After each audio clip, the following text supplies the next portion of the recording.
Ang creamy tomato pasta na ito ay isang simple at masarap na pagkain na gawa mula sa tomato based sauce that is rich and silky smooth. Ang mabilis at madaling recipe na ito ay handa na. Wala pang 30 minuto gamit ang mga simpleng sangkap na madaling hanapin, kaya tara simulan na natin.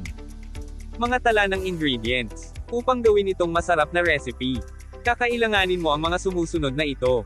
Kamatis fresh from the farm. Sibuyas. Giniling na manok.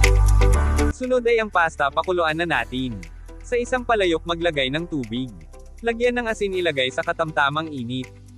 Isunod ang pasta, lutuin hanggang al dente. 10 minuto o ayon sa mga direksyon ng pakete.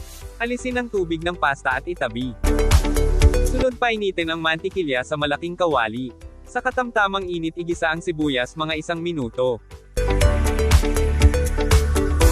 Sunod ang giniling na manok. Halo-haluin hanggang mamuti na ang kulay nito.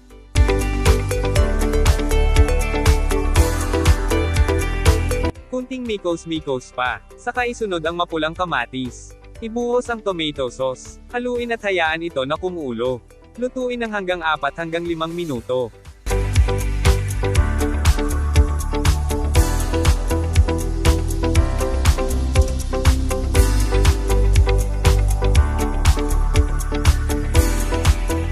Ilagay sa mababang temperatura ang init.